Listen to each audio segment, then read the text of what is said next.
O episódio terceiro aqui do Viçosa Cast. A gente hoje está com a doutora Yara, dermatologista, uma grande referência não só para mim, como para muitos cirurgiões plásticos, outros médicos. Então a gente vai ter oportunidade de perguntar muita coisa para ela. E a gente está aqui nos estúdios da Montanhesa, onde a gente está fazendo o nosso podcast sempre. Estrutura maravilhosa. Então a gente vai aproveitar aqui para a gente poder fazer o melhor possível, tá bom? Então seja bem-vindo, Yara. Muito obrigada pelo convite. É um prazer participar desse projeto. Agora eu senti que o Cadu tem moral, hein? Você viu, cara? Você viu? Então eu vou começar sempre minhas dúvidas. Como cirurgião plástico, Yara, não tem como não te perguntar um tanto de coisa. Eu tenho coisas que, assim, que eu acabei de te perguntar porque eu nunca tive condição mesmo. A gente está trabalhando demais, nem consegue se ver. Mas, enfim, uma primeira pergunta que eu tenho sempre para falar para meus pacientes é: como preparar uma pele para fazer uma cirurgia plástica? Vai depender muito da pele do paciente e da idade desse paciente e do objetivo da cirurgia. Mas, em geral, a gente recomenda uma consulta antes da cirurgia, né, estética, plástica, para a gente avaliar essa pele em relação à hidratação, concentração de colágeno e até mesmo doenças, né, que podem ser associadas aí no pós-operatório e gerar complicações. Acho muito importante essa oportunidade de falar que a cirurgia plástica não é concorrente da dermatologia. Excelente. Né? Nós somos complementares. Não foi um, não foi dois, foram vários pacientes que nós trabalhamos juntos para trazer o melhor resultado. Então, você não tem que escolher ir no cirurgião plástico ou na dermatologista. Você tem que ir nos dois, né, para atingir o seu objetivo. Tanto falando aí num pós-operatório melhor, uma cicatriz melhor e tratar a pele em conjunto com a sua queixa. Leite. Muito bem. Muito bem, eu vou te falar. Ela fala muito melhor do que você, tá? Só para deixar claro aí. Ela aprendeu bastante tempo comigo. Eu quero deixar mais uma pergunta, doutora Yara, daqui a pouco eu vou fazer ela. Como é que é acordar todo dia de manhã e ver a cara do Lucas? É muito sofrido, assim? Não é muito sofrido, é um privilégio. Você viu, né? Sim. Vou aproveitar para falar um gancho importante aí com relação à cirurgia plástica, e a Yara citou. Se porventura a gente achar alguma lesão de pele, muita gente pensa, Cadu, que a pessoa vai no dermatologista para fazer um procedimento estético ou mesmo para uma avaliação pontual, né? E eu brinco com os pacientes quando eu encaminho para a Yara, um paciente da hemodiálise, um paciente do meu próprio consultório ali mesmo, que a Yara é a maior tiradora de roupa de paciente do Brasil. Você sabia disso? Não sabia, não. Explica, por favor. Não, deixa ela mesmo explicar como é que funciona isso. Porque, assim, não é comum, infelizmente, na prática clínica de muitos colegas da especialidade dela, fazer esse tipo de exame físico completo. Mas eu vou deixar para ela explicar melhor, para eu não me comprometer. Tô aguardando muita explicação aí. A dermatologia não é estética, eu acho que é a principal máxima, né? Nós fazemos dermatologia para cuidar da pele, cabelo e unhas. A estética é um complementar. Tem muitos dermatologistas que nem fazem estética. Então, assim, o primeiro ponto é esse, porque a impressão que tem é que dermatologista só faz botox e preenchimento. Isso, na verdade, é uma das coisas que nós fazemos, né? Então, se o paciente permitir, lógico, durante a consulta dermatológica, examinamos todo o corpo, do fio de cabelo até os pés. E aí precisa retirar a roupa, né? Mas lógico que vai depender da permissão do paciente.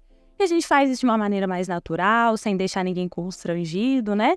Então, assim, realmente a consulta é demorada. Nós fazemos uma consulta completa. Lógico que focamos na queixa do paciente, mas com o objetivo de avaliar a saúde da pele, que é o maior órgão do corpo humano, né? Então, não tem como examinar embaixo da roupa. Exatamente. Muitas vezes, o que incomoda é uma mancha no rosto, mas tem alguma lesão maligna, por exemplo, atrás da orelha, nas costas. Eu escuto muitos casos, Cadu. Eu estou atualizado em casos clínicos de dermatologia. É mesmo. Chega de noite, né, sexta-noite, assim, você não tem nada a fazer e fica discutindo dermatologia. Eu já tenho um podcast próprio de dermatologia. É mesmo? Quando a gente viaja no carro, eu vou perguntando sobre que creme eu posso prescrever para os pacientes, assim, assado. É claro que às vezes eu tomo uns puxões de orelha também. Mas é um podcast muito interessante, porque essa oportunidade de aprender, de poder contribuir um pouquinho, às vezes o paciente não vai ter condição rápida de procurar um especialista e você está ali no hospital, ou mesmo numa orientação do dia a dia, esse podcast que eu faço com ela antes do nosso podcast oficial, nessas viagens e tudo mais, me ajuda bastante. Sim, e olha só para você ver, eu fico pensando sempre que a dermatologia é a especialidade mais maltratada do ponto de vista de abrangência, né? Vocês acabam que as pessoas enxergam só a parte estética e muito cerceada pela cirurgia plástica. Não, isso é estética, mas se não der certo, a cirurgia plástica vai chegar ao ponto de fazer a cirurgia plástica. É isso que vocês estão falando, né? Assim, é uma coisa muito maior, né? É uma especialidade médica difícil. Eu vejo né, a formação muito demorada do dermatologista, do tamanho da cirurgia plástica, né, da nefrologia, né? Então, assim, é complexo mesmo e é até injusto com vocês, né? Colocar isso num pote só, né? Com certeza. Nós temos, dentro da abrangência da dermatologia, né, doenças de pele, cabelo e unha, pequenas cirurgias, né, que a gente, entre algumas coisas que a cirurgia plástica não faz, cantoplastia, lobuloplastia, biópsia de pele, realmente não é incomum o paciente vir com uma queixa, muitas vezes até estética, e a gente diagnosticar um câncer de pele. O câncer de pele é uma doença muito negligenciada no nosso país, mas muito comum. A população espera muito para chegar no consultório, vai passando pomada. Então, se você tem aquela lesão que não cicatriza, que você já passou várias pomadas, grande parte delas é um câncer de pele e que muitas vezes a gente pode tratar curativamente com uma biópsia ou uma cirurgia no consultório. Não precisa do paciente operar, não precisa do paciente fazer uma quimio, uma rádio. Mas tem casos, né, Cadu, que o paciente já chega mais avançado, que eu faço a biópsia incisional e encaminho para o Cadu fazer a retirada completa da lesão. Mas é importante que o paciente vá ao consultório uma vez ao ano para fazer um exame que chama dermatoscopia da pele. Esse exame é importantíssimo, né? Muito importante. Então, a olho nu, não tem como a gente afirmar se é um câncer ou não.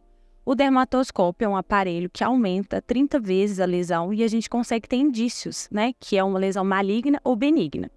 E se for uma lesão maligna, a gente encaminha para biópsia. Então, não tem como, né, por uma consulta online, não tem como, por uma olhadinha na foto do WhatsApp. Eu preciso realmente estar presente com o paciente, né? Então, muitas vezes as pessoas acham que é má vontade, a doutora não quer olhar, mas não tem como examinar sem o aparelho e sem estar presencial.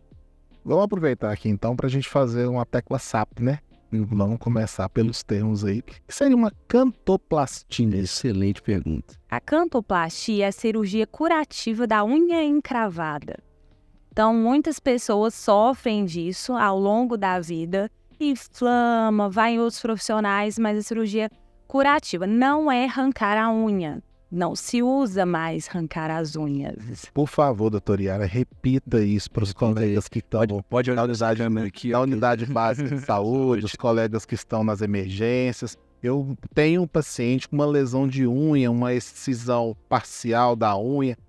Como é que faz isso mesmo? O pessoal antigamente tinha mania de arrancar a unha dos pacientes, né, Caso? Não arrancamos unha. A unha ela faz parte do nosso corpo para proteger. Então, a gente pode retirar os cantos onde está encravado, mas retirar ela por completo, a lâmina ungueal completa, é contraindicado. Salvo em grandes exceções de um câncer, né, de leito ungueal, mas não é a prática diária. Se você tem algum paciente aí no posto de saúde, ou se você é outro especialista, encaminhe para o dermatologista que ele vai saber o que fazer. Ah, não, mas aí se eu quiser ir no podólogo, já resolve o meu problema. Então, a podologia não é um procedimento curativo, né? Pode ser que ela ali paliativamente te dê um conforto, eles têm vários... Já fui no podólogo, inclusive, várias vezes, então falo com propriedade. Ela pode fazer alguma retirada de pele, eles colocam até um aparelho para afastar, mas não é curativo, aquilo é apenas paliativo. Não sou contra ir, né? Mas não é curativo. Talvez não seja para fazer isso, né? Para resolver esse canto da unha.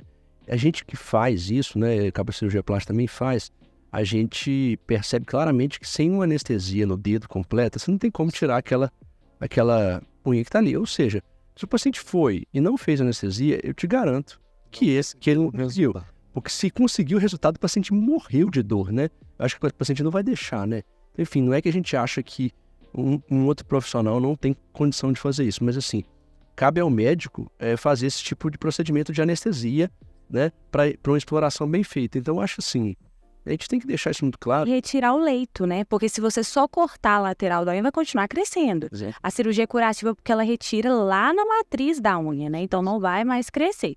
Então, assim, cada um no seu quadrado. Exato. Ainda na tecla SAP aí, a gente ouviu falar do dermatoscópio. As pessoas devem estar se imaginando como que é um dermatoscópio. Seria uma lupa nos tempos modernos? Explica isso melhor, por favor. Olha, o dermatoscópio é um aparelho recente na dermatologia que tem por objetivo avaliar tanto vascularização, lesões pigmentares e não pigmentares. É um pouco mais além de lupa. Ele está para o dermatologista, assim como o estetoscópio está para o cardiologista. É como se a gente tivesse, assim, desamparado sem ele, né? Então, a maioria das lesões precisam ser examinadas com ele. Salvo exceções de lesões que a gente não suspeita de câncer e tudo. Mas ele também é usado num exame muito importante, que é a tricoscopia capilar, que a gente avalia couro cabeludo e haste capilar. Sabe aquela queda de cabelo? Sei demais. Não resolve com exame de sangue ou com aquela vitamina que você compra na farmácia. Não resolve com vitamina da farmácia? Não resolve porque a gente não sabe se aquela vitamina é a sua necessidade, né? Então, a partir da tricoscopia capilar, a gente vai avaliar se tem alguma doença, se a gente sugere, né, alguma patologia tanto do couro quanto da haste, e a gente complementa com o exame de sangue para saber a necessidade do paciente. Então, não existe receita pronta, cada paciente tem uma causa.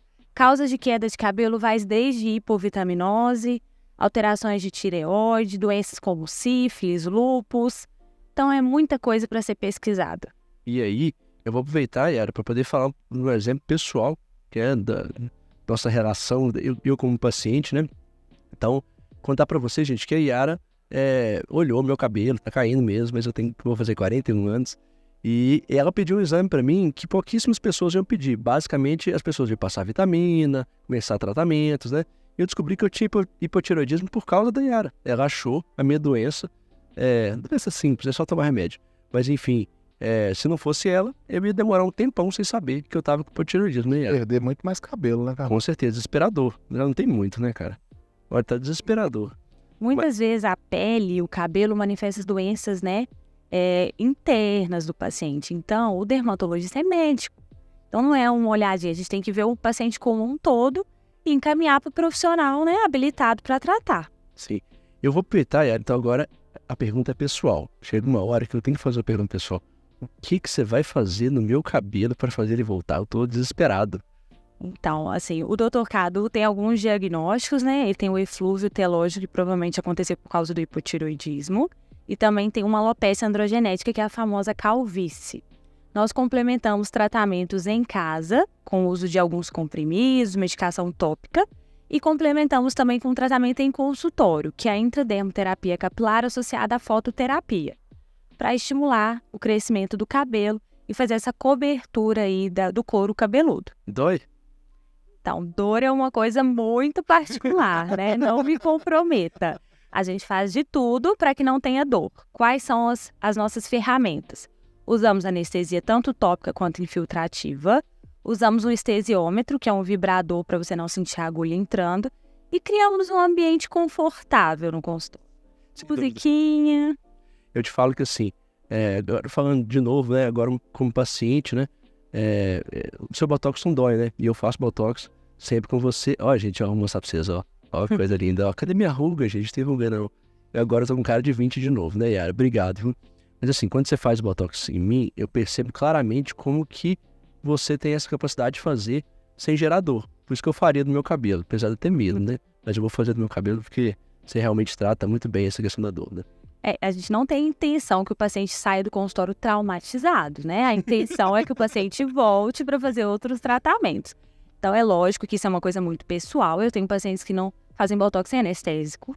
Tenho pacientes que fazem com anestésico, não tem zero dor. E paciente que sente algum certo incômodo. Mas o que eu posso afirmar é que não vai ser traumatizante. Mas a dor para o homem, eu sempre falo que a mulher tem ideia do que é a dor do homem. Não. Meu Deus, não. Meu Deus, não. Deixa a gente falar. A dor do parto natural da mulher equivale mais ou menos a uma dor de cabeça do homem. Exatamente. A gente não nasceu pra sofrer, né? Nasceu? A gente é mole. Não, a gente é mole. Olha, pra quem faz sobrancelha, um botox deve ser nada. para quem não faz sobrancelha, o Botox é um pouquinho mais pesado, né? Eu não sou parâmetro nesse sentido. Engraçado que quando eu era criança e arrancava as unhas, mas não precisava de ir no hospital, não. Minha mãe mesmo arrancava. Eu não sentia tanta dor. Eu dava aquelas topadas jogando futebol na rua, pegava em casa, minha mãe fazia uma água com sal, um limão, às vezes um vinagre, dava uma temperada no machucado, né, e acabava de arrancar a unha. Aquela que o pé, assim, você chuta assim, Sai inteira. a pele sai inteira. Inteira. Nossa, fiz isso demais, cara. E aí, essa dor não me incomodava tanto quanto é a dor do Botox. Mas um instrumento que a Yara trouxe recentemente que faz muita diferença, sem dúvida nenhuma, é o estesiômetro, né? A capacidade da sensação vibratória de inibir receptor de dor é uma coisa que impressiona. Eu fiz antes e depois, né? Eu fiz Botox com o anestésico tópico e depois com o estesiômetro. É impressionante como melhora a qualidade do procedimento. E são novidades que a gente vê que traz impacto positivo para o paciente, né? O que eu percebo muito de dor também é de algo desconhecido. Toda vez que o paciente vai fazer um procedimento pela primeira vez, ele tende a sentir mais dor. Por isso a importância da consulta antes dos procedimentos.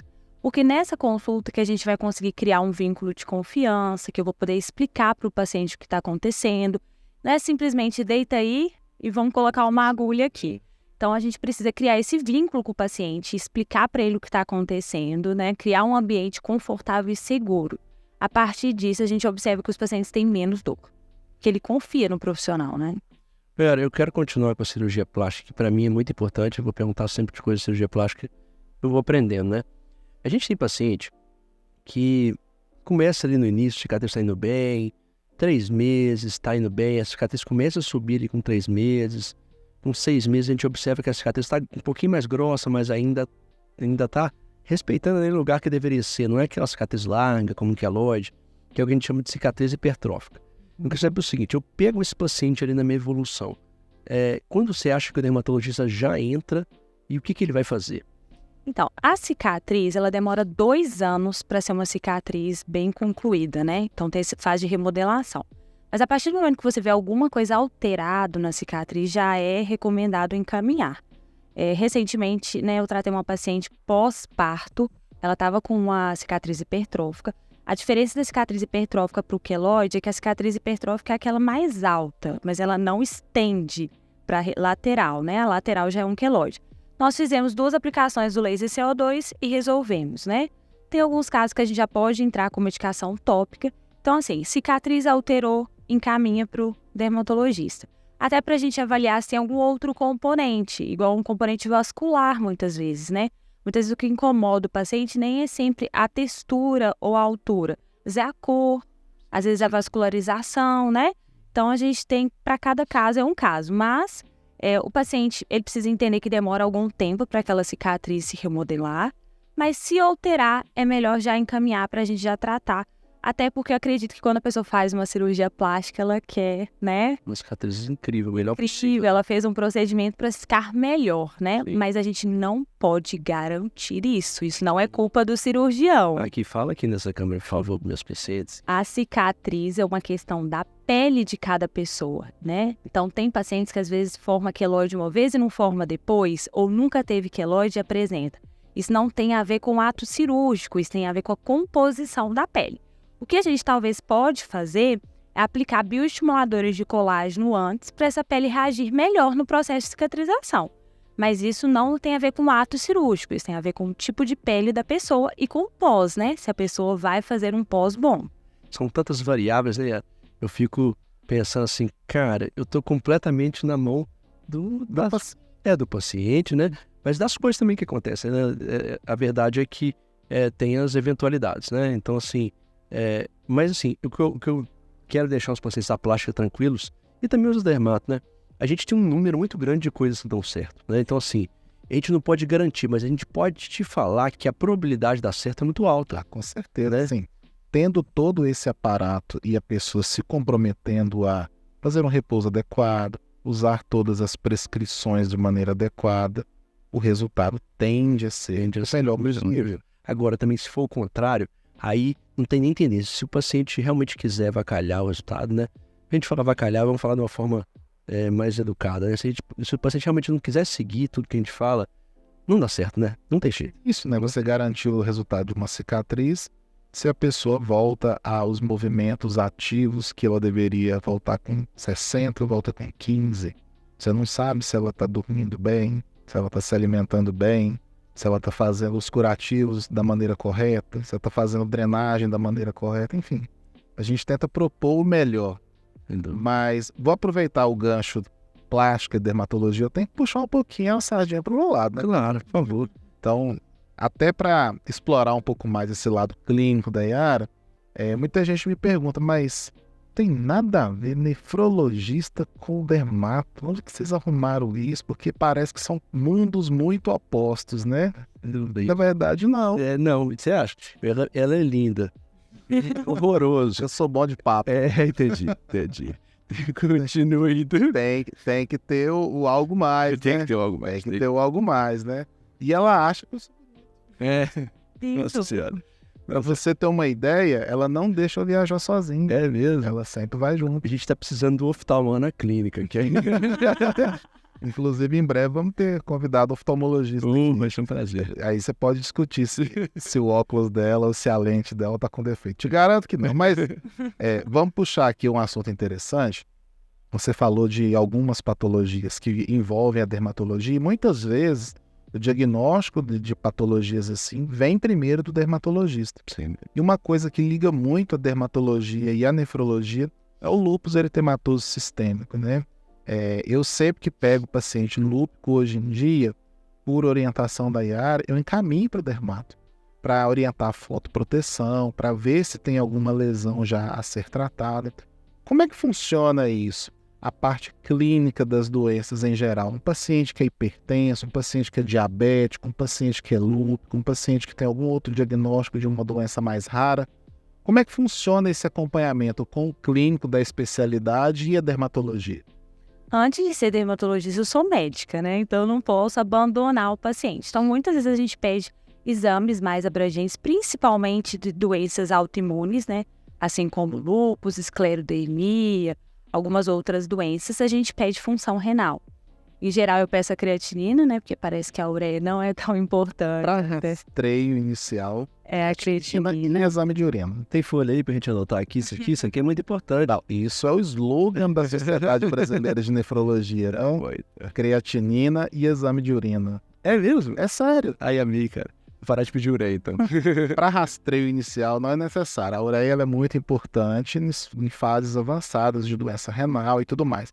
Mas em termos de rastreio de função renal, creatinina e exame de urina sempre. Rima bonita, né? Sempre aprendendo, cara. Bom, de verdade, é muita informação muito importante para nós, médicos, sair pedindo exame pré-operatório, né? Necessário, né? Mas a gente sempre abrange o paciente como um todo, né? Então a gente faz um rastreio de exame de sangue, perguntamos algumas queixas para o paciente. Então eu sempre vou perguntar ao paciente a ingestão de água, como que tá a urina, se ele tem alguma outra queixa, né? Então, assim, pacientes que têm alguma lesão de pele ou até mesmo de cabelo, a gente faz esse rastreio. O médico, ele tem que perder o medo de encaminhar o seu paciente. Eu acho que isso é a coisa mais importante de ser falada. A gente não perde o paciente quando a gente encaminha, a gente ganha credibilidade com esse paciente. Porque ele entende que você tá ali não é só para ganhar o dinheiro dele ou para tratar a queixa dermatológica. Eu tô ali para cuidar do meu paciente como um todo. Então, eu só acho que a maior encaminhadora de pacientes para oftalmologista, cirurgião plástico, né, tanto o nutrólogo quanto o nefrologista, porque a gente tem que cuidar do nosso paciente. Muitas vezes ele não vai em outro médico, ele vai confiar em você. Então, é aquele exame de sangue que você já ia pedir mesmo e acrescenta uma creatinina e vê uma função renal. É aquele paciente que estava com uma queixa vaga de uma lesão na pele. E aí você faz o diagnóstico do lúpus e pensa, mas espera aí, será que ele já alterou a função renal, né? Eu já peguei paciente em fase inicial de lúpus e dentre outras doenças. Mas o importante é sempre cuidar do seu paciente, escutar o que ele tem para falar, né? Não ficar cortando o paciente. Às vezes o paciente entra no consultório e antes mesmo dele começar a se expressar, o médico já corta ele, né? Então não é que a consulta tem que ser o dia todo, não é isso. Mas a gente precisa dar um espaço ali para o paciente se falar o que ele pensa, falar o que ele acha, entender e criar esse vínculo para ele poder ver em você essa pessoa que eu vou falar, olha, doutora, mas tem isso daqui também? Para qual médico que eu vou? Ou é com a senhora? Não é comum o paciente chegar no consultório e perguntar assim, mas a unha também é com a senhora? A unha também é, mas se não fosse também eu iria encaminhar para quem seria, né? Sim. Tem uma coisa que eu falo sempre na universidade, que é exatamente isso que você está falando. Eu falo para meus alunos, se existe alguém que faz alguma coisa melhor do que você, o seu paciente merece essa coisa que não é você, né? É claro que a gente tem dentro da nossa especialidade, tem gente que faz uma coisa melhor, uma coisa pior. Talvez não seja esse o caso. Mas alguém que passa 3 anos numa residência de nefrologia tem que entender mais a parte renal do que eu. Então, assim, é até meio irresponsável da minha parte privar essa pessoa disso. Agora, é claro que a gente começa essa abordagem dentro do consultório, na primeira consulta, porque aí começam a aparecer. Se o paciente não tem a oportunidade de falar tudo, o que acaba acontecendo é que você não consegue buscar isso, né? Então, assim, fica restrito ali a cirurgia plástica, sei lá, a mama. Eu fico perguntando as coisas para os pacientes sobre remédio, mas de onde veio esse diagnóstico? Quem é que te segue, né? Às vezes o paciente fica me olhando assim com a cara assim, pô, vim operar a mama. Só quer fazer a mama, Cadu. Não pergunta da hipertensão. E aí, às vezes você acha um motivo para ele não operar. Quando ele opera, eu sustento minha família, a verdade é essa. Mas achar um motivo para o paciente não operar, para ele não ter problema durante e depois da cirurgia, isso é a chave do negócio, né? Olha só, um dado aqui que é importante a gente fazer essa autocrítica da classe, né? Em geral, quanto tempo você acha que um médico demora para formular um diagnóstico na cabeça e interromper a fala do paciente? Não faço nem ideia, cara. Tem um chute? Não. Isso não é eu que estou falando, né? Isso já tem alguns trabalhos que falam sobre isso, que infelizmente na rede pública brasileira, o médico demora menos de 30 segundos para formular um diagnóstico e interromper a primeira fala do paciente. E a gente vê relato disso toda hora. Que isso, impressionante. Triste. E não é só no SUS em si. Muitos pacientes com convênio, plano de saúde, têm essa queixa de que o médico não quer ouvir o paciente. E muito menos pensar no encaminhamento, pensar fora da caixa. A pessoa vai com uma lesão dermatológica tal, e aí, peraí, como é que é a vida sexual desse paciente? Será que existe um risco de ter uma IST associada? Vou fazer aqui um pedido para a gente fazer rastreio de algum tipo de hepatite ou HIV, sífilis. E quantos diagnósticos de sífilis a gente tem tido a partir de lesões de pele? Tudo é impressionante como é que subiu, né? Então, assim, essa coisa de fazer uma consulta rápida, aquela olhadinha de corredor, pedir o exame aqui para você, isso é muito complicado, né? Então, o médico brasileiro, acho que ele precisa voltar para a base, né? A gente precisa de voltar ao centro do que é o paciente. Quando você encaminha o paciente, eu concordo plenamente com a Yara, quando eu encaminho o paciente para um colega, para um pneuma, para um cardio, para cirurgia plástica, para dermato, para qualquer colega, a gente quer o melhor para o paciente. E esse é o compromisso que a gente tem que ter. Assim como é o compromisso que a gente tem que ter na hora de fazer uma prescrição. Se você tem uma droga que é melhor, que apresenta melhores resultados para o seu paciente, você tem que demonstrar para o paciente que aquilo existe. Eu vejo muitos colegas, especialmente aqui em Viçosa, não sei se é uma visão mais interiorana da medicina, mas que muitas vezes os colegas nem propõem para o paciente tal medicação. Porque, isso é muito caro e não vai ter condição. Peraí, você perguntou se ele não vai ter condição? Isso me toca muito um caso que eu peguei no São João Batista de uma paciente que tinha um diagnóstico de uma trombose e poderia ter a opção de usar uma medicação A, mais barata, mas que tem uma eficácia inferior, e a medicação B, um anticoagulante melhor, que custaria em torno aí de R$70, R$80 por mês. E aí eu fui passar a visita com os residentes e aí já tinha sido direcionada uma conduta de que seria a medicação A, porque custa em torno de R$10 a caixa com 30 comprimidos. Você pode perguntar, mas por quê? Porque ela é diarista. Mas eu perguntei, mas vocês perguntaram para ela se ela pode comprar a medicação? Aí nós fomos, eu perguntei, e a senhora vai precisar de um remédio assim, para usar por 3 meses, porque é uma trombose e tudo mais, e que custaria em torno de R$80 por mês. Ela virou para mim e falou assim, não, doutor, pelo amor de Deus, é para minha saúde. Isso é um dia de serviço da minha rotina. E eu vou comprar. Então, assim, a gente tem essa possibilidade de privar o paciente disso? Acho que é complicado, né? E aí? Não é gasto, né? É investimento. Isso. E a gente toca muito nesse ponto, né? Uma biópsia de pele, por exemplo, doutora Yara, como é que você encara o paciente que vira para você e fala que a biópsia tá cara? Então, caro e barato é relativo, né? Primeiro é isso. Depende, assim, da necessidade e depende principalmente do que você vai atingir com aquilo, né? Primeiro, você tem que saber o que é a lesão, qual que é o objetivo da cirurgia e se o médico vai te fazer um procedimento seguro. Então, para mim, caro e barato, o valor tem a ver com o que o paciente vai ter de retorno.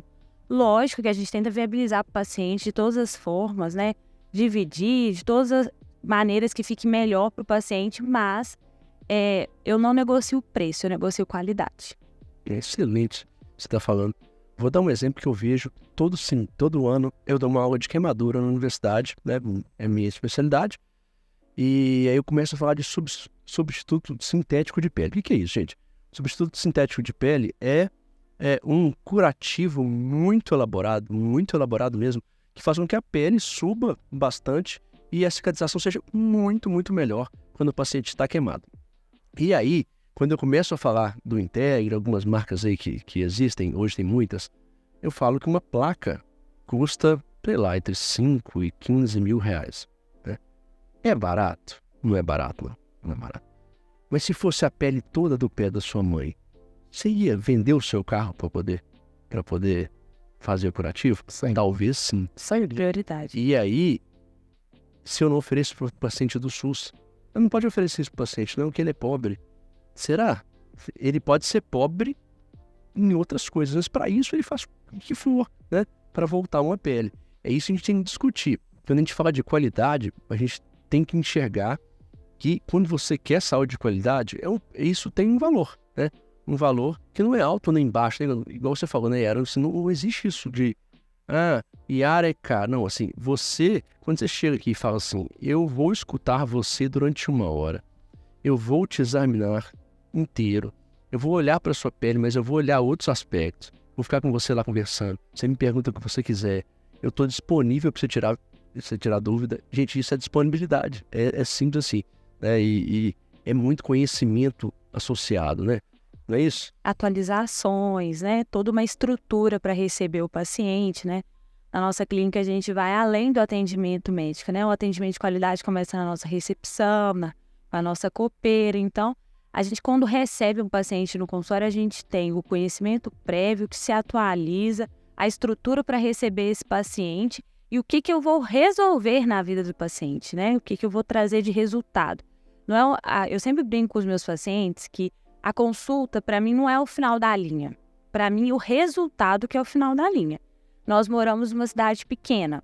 O Instagram, redes sociais têm a sua influência, mas a indicação boca a boca é o que enche meu consultório. Então, se eu não resolvo o problema do paciente, ele pode até ficar decepcionado, mas pode ter certeza que eu vou ficar muito mais. Então, a minha intenção é que o paciente vá, consulte, resolva o seu problema. E muitas vezes resolver o problema que a gente já discutiu aqui não depende só do médico. É um conjunto, né? Médico-paciente. Então, às vezes, eu divido a responsabilidade com o meu paciente para ele entender que é o seguinte, a receita é boa, cara, barata, mas assim, ela precisa ser usada. E dentro do consultório a gente vai chegar nesse acordo também. O preço, como que é a rotina do paciente. Então, tudo isso é levado em consideração, né? Antes mesmo de eu prescrever. Então, por isso que é rápido mesmo. Não tem como eu descobrir como que é a rotina do paciente, quanto que ele está disposto a pagar, como que ele vai usar. E outra coisa que o Cadu falou que eu achei muito importante, valorize o não do seu médico. Sem dúvida. Se o médico te falou não, pense bem, porque muitas vezes a gente pensa assim, mas eu quero isso. Querer, muitas pessoas podem querer, mas quem tem o conhecimento para julgar se é possível ou não, né? O médico e a formação médica nos traz isso. Antes mesmo de fazer o bem, a gente sempre escolhe não fazer o mal no nosso paciente. Então, se eu falei não, não é porque eu acho que você não tem condição de pagar ou porque eu não quero fazer, é porque não vai dar certo. O procedimento, ele leva a assinatura do médico. Então, assim, mas eu quero fazer tantas seringas na minha boca. Se eu falo não, é porque eu sei que não vai dar certo. E se você sai de lá com essa boca, você vai sair com a minha assinatura. Sim. Então, assim, a gente precisa entender isso, que o não também é bom quando o médico sabe o que está fazendo, óbvio, né? Yara, eu queria te perguntar uma coisa. Eu montei aqui um paciente protótipo da Clínica Excelência, tá? Sim. E é claro, eu vou pôr sardinha para mim. Ele vai lá fazer uma cirurgia plástica, tá? Sim. É uma mulher, ela vai lá fazer a cirurgia plástica. E aí, ela vai relatar que ela tinha um peso razoavelmente controlado, ela era sobrepeso, né? E aí, ela entrou na menopausa. E a partir da menopausa, ela ganhou muito peso, tá? Com obesidade, né? Além das questões que ela tem sexuais relacionadas à menopausa mesmo. O que a gente pode fazer por ela lá na clínica, hein? Então, assim, vai operar com o cirurgião plástico, precisa emagrecer, a gente quer ver a qualidade da pele para dar uma boa cicatriz, a gente quer também ver a parte, né, hormonal dessa paciente. Sim. A proposta da nossa clínica é fazer um tratamento multidisciplinar desse paciente, né? Que em um local ele consiga resolver todos os problemas dele. A gente fala, assim, em relação a espaço físico, Viçosa é uma cidade muito difícil de conseguir estacionamento, locomoção, né? A mobilidade da cidade é difícil. A questão também de você ter profissionais que conversam entre si para chegar no melhor tratamento. E a questão também de uma equipe bem preparada para receber esse paciente, né? É lógico que a gente investe em estrutura física, mas eu acho que o que a gente tem de melhor na Excelência é o material humano, né? Desde a nossa recepcionista e de todos os profissionais que atendem.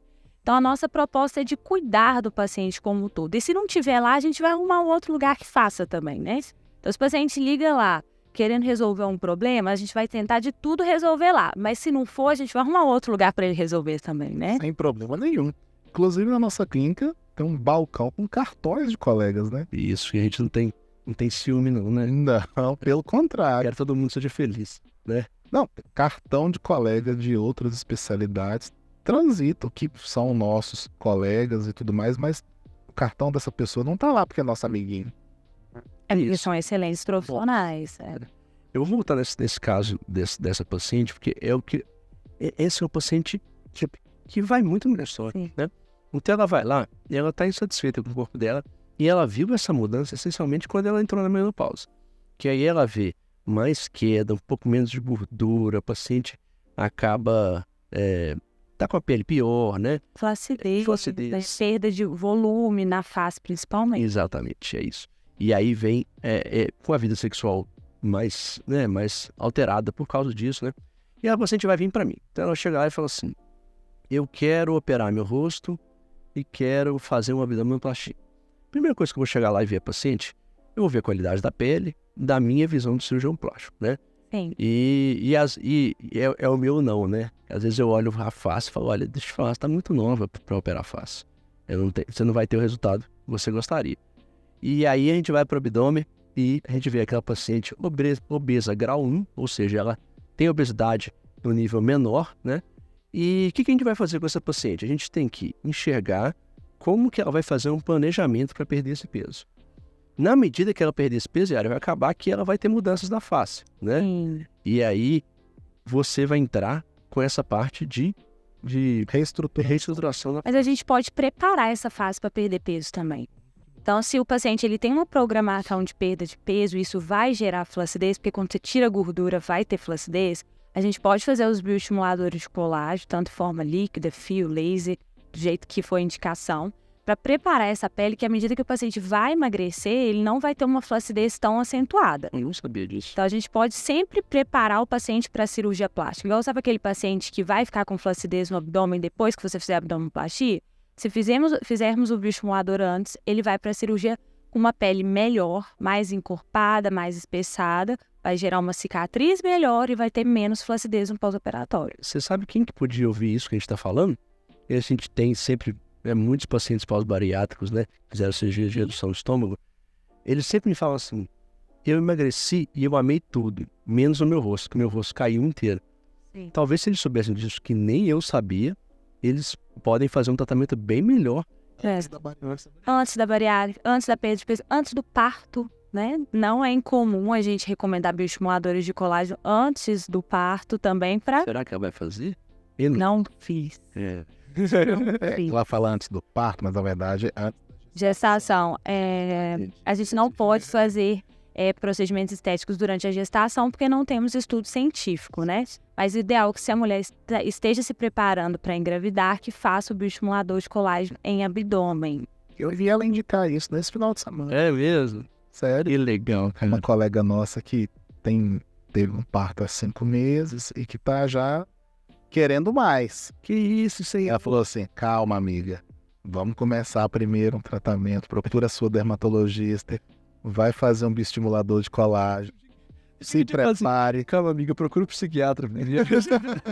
Vai ter 2 filhos. Então, ela falou uma frase muito interessante. Ela falou que precisa de engravidar logo, porque se ela começar a se acostumar a dormir bem, ela não vai querer mais um, não. Cara, a Carol, né, minha segunda filha, foi nesse nível, assim. Eu acho que a gente tava com medo de desanimar, né? Só que a gente mal sabia que a gente ia ter o terceiro ainda. Nossa senhora, não é fácil não, né? Mas aí, a gente, terminando de discutir essa paciente, ela vai lá na clínica, ela faz a consulta comigo, eu encaminho pro Lucas e pra Yara. Desse jeito, ela já tem uma pele mais preparada para cirurgia, já enxerga, por exemplo, que ela não precisa operar o rosto, mas ela pode fazer alguma coisa por ela.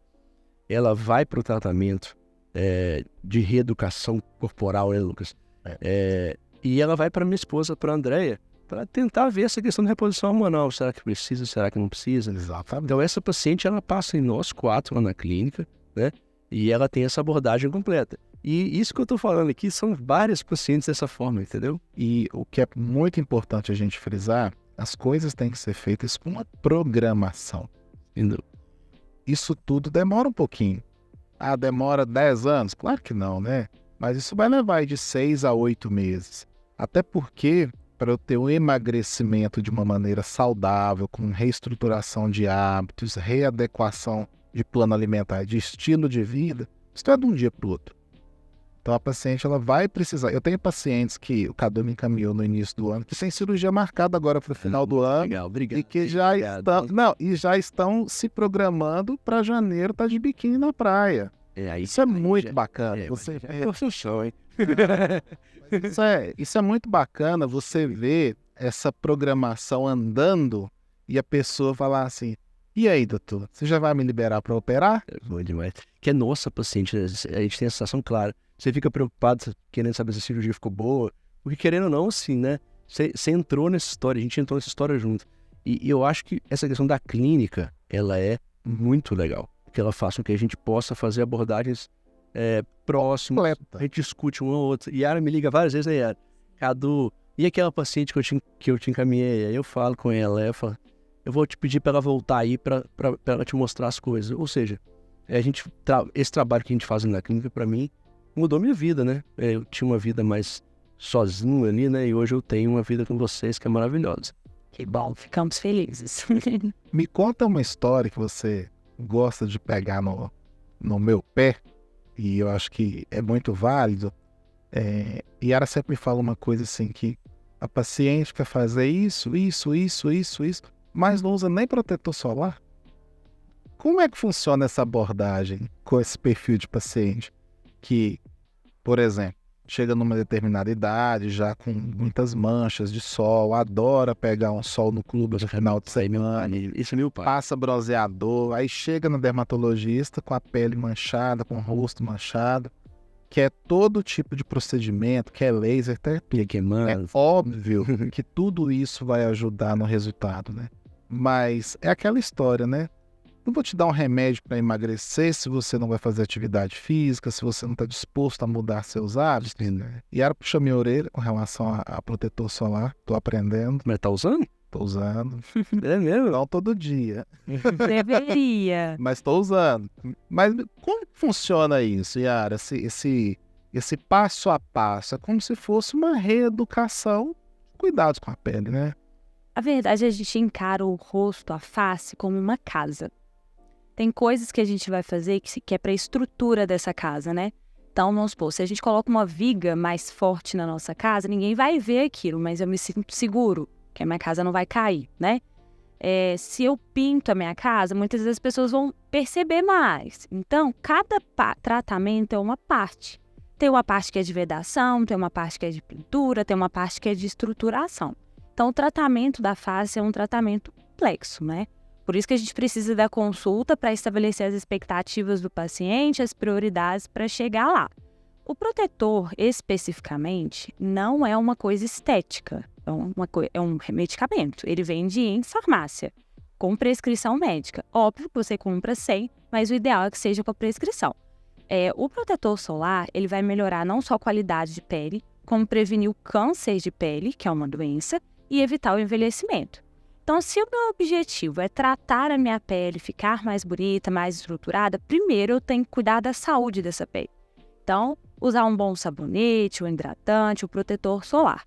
Lógico que a gente vai avaliar a rotina do paciente, como que funciona o dia a dia dele, para tentar chegar no skincare, que é os cuidados diários com a pele, mais acessível e prático, né? Assim, que a pessoa consiga usar. Mas a gente tem esse tratamento de prevenção de problemas tanto na pele do rosto quanto do corpo. E as outras fases do tratamento a gente vai avaliando de acordo de caso com caso. Mas quando eu falo num bioestimulador, por exemplo, eu estou falando de estrutural da face, estrutural do corpo, né? Quando a gente fala já de um preenchimento, a gente já está falando de um refinamento. Então a gente encara que a pele são várias camadas, várias coisas que a gente precisa avaliar ali para chegar no resultado.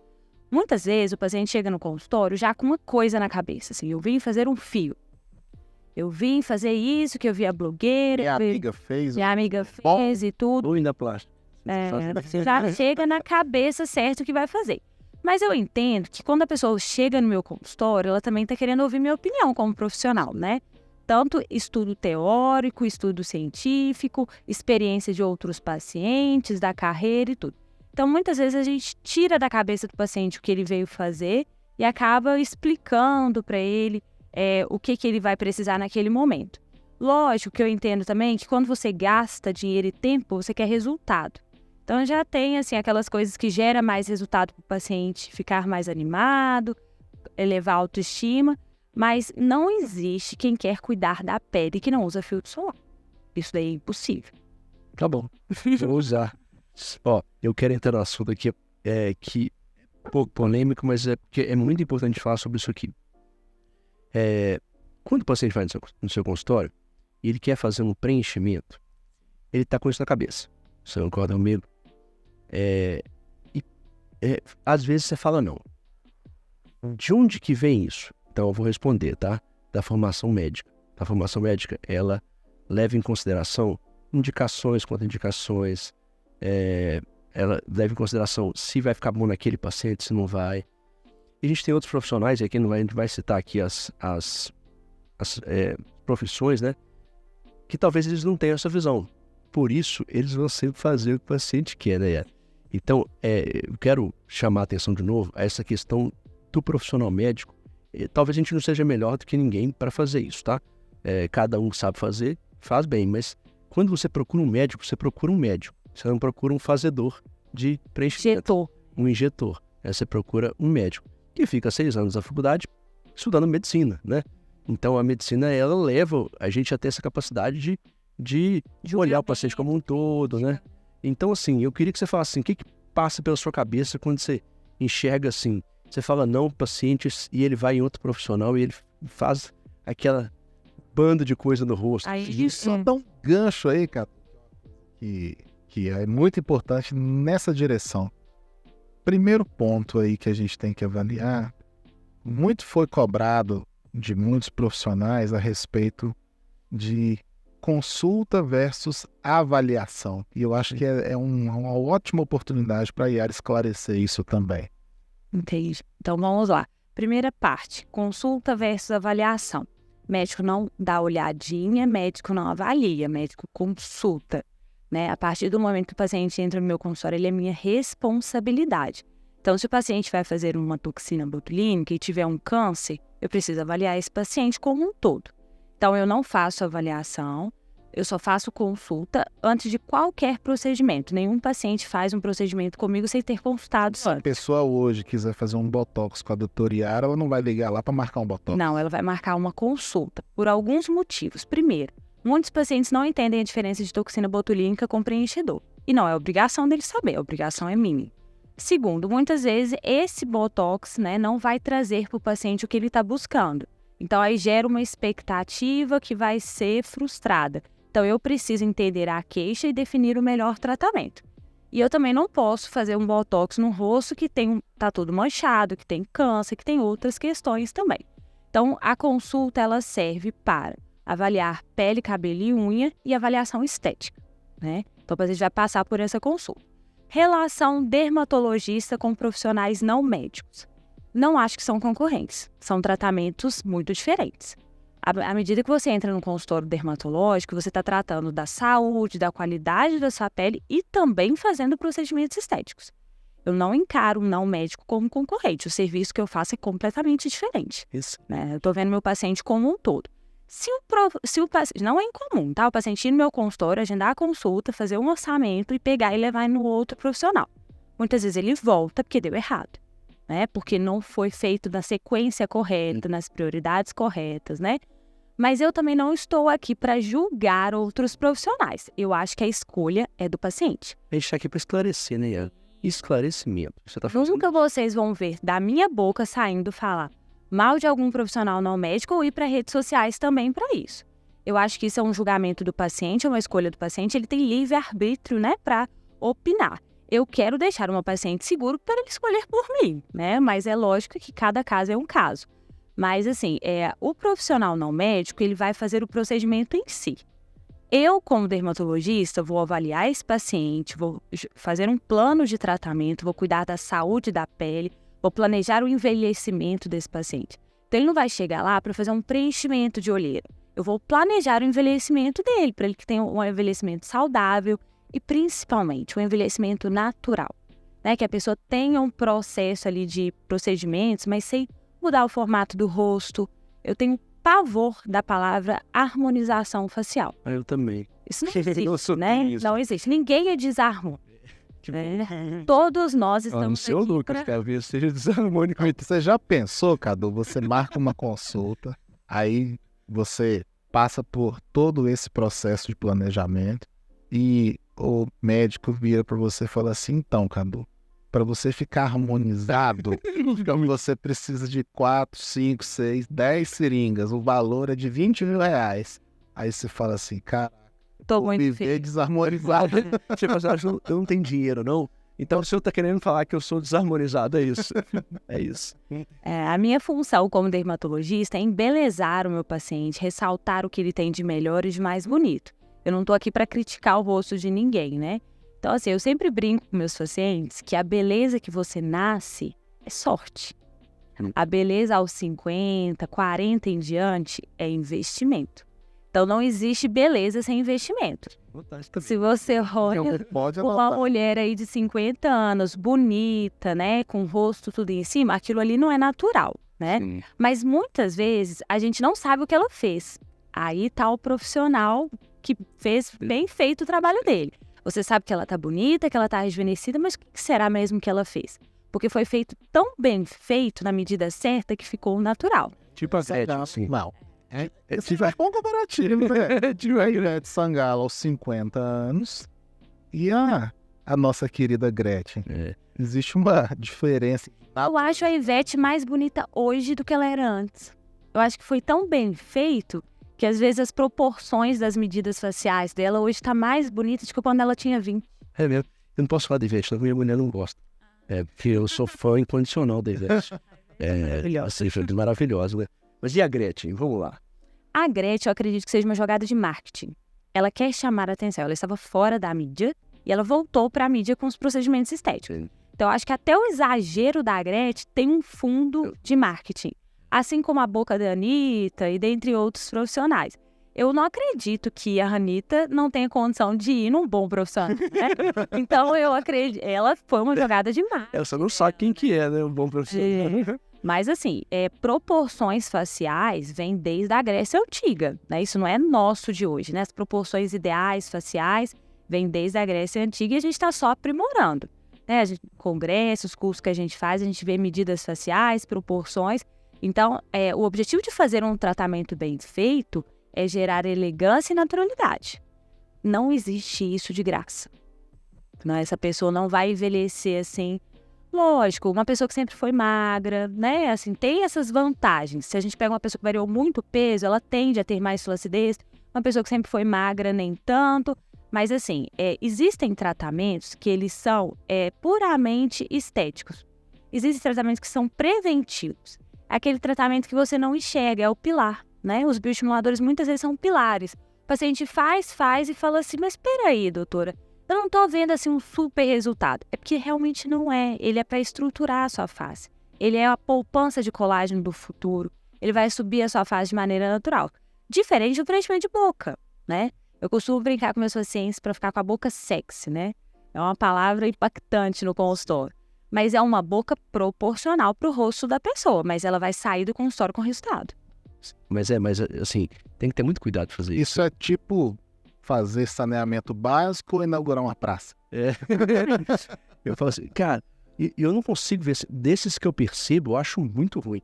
É porque o que você não percebe que é o certo. É o certo, né? É porque muitas pessoas não falam, né? A maioria dos pacientes, muitos pacientes falam assim, mas você não posta foto de anos depois. Os meus pacientes não querem.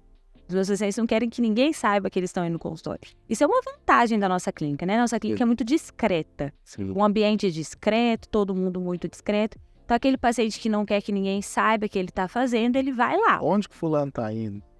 Tá diferente. Por isso que o boca a boca é A importante. gente já falou isso aqui no podcast, mas a gente vai repetir isso. O que acontece é que, assim, todo mundo está empolgado para fazer um procedimento hoje, faz hoje, quer se mostrar daqui a um mês. Mas ninguém quer ver sua foto daqui 10 anos na internet. O que aconteceu foi, durante o podcast aqui que a gente estava fazendo, mudou a regra, né, do Conselho Federal de Medicina. Essa regra está se adaptando nesse momento, né? E aí, assim, a gente agora já se sente livre, né? Para poder mostrar. Eu vou tomar um cuidado aqui em Viçosa, para mim é muito importante, nesse primeiro momento, que é não postar no dia, né? Porque assim, a gente continua sabendo quem está operando naquele dia, né? Mas, de qualquer maneira, a gente vai postar menos que os outros? Acho que sim, né? Minha ideia é preservar o máximo possível meus pacientes. O nosso perfil e o perfil dos nossos pacientes. Eu atendo, por exemplo, eu tenho paciente, Cadu, que é chefe de departamento da UFV e eu tenho paciente que é pedreiro. Pacientes que pagam o mesmo valor de consulta, fazem o mesmo acompanhamento, têm acesso às mesmas medicações e, assim, teoricamente, são pessoas que estão em contextos sociais diferentes, mas que frequentam a clínica, que têm o mesmo respeito, e eu não posso expor nem a chefe de departamento, nem o pedreiro, porque eles não querem. É um direito do paciente também não querer ser exposto. Fica assim, eu acho que isso é tão jogado, gente, que às vezes eu vejo assim, nem sei se o paciente sabe que a foto dele está naquele dia na internet, entendeu? Assim. E se o retorno vai ser o mesmo? Tem paciente que faz o mesmo procedimento e não tem o mesmo objetivo. Eu não posso prometer que aquele paciente fez 5 seringas e o outro vai ficar exatamente igual. É uma ilusão, às vezes, né, que a gente vende. Então, essas fotos de antes e depois é uma polêmica, né? Mas isso aí cabe o paciente, o médico, chegar numa conclusão de o que é melhor. No meu caso, raramente vai ser visto nas redes sociais, porque os meus pacientes não gostam, eu não acho que seja uma coisa que vai contribuir para o meu trabalho e acho que pode dar uma certa ilusão. E a pessoa acaba não querendo ir mais na clínica ou não querendo mais ser exposta, então acho que não vai contribuir para a minha rede social. Acho que é por aí. A gente vai adaptando, né? A cabeça não é fechada, as coisas mudaram, né? A partir do momento que as coisas mudaram, a gente vai adaptando devagar, a gente vai tomar todo o cuidado, né?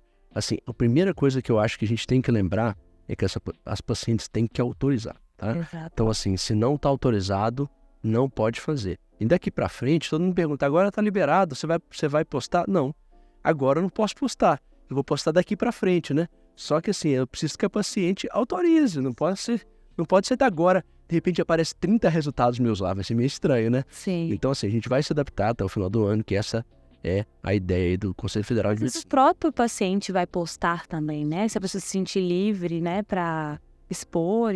Mas tem gente que faz vídeo agora, lá no hospital, eu tô adorando.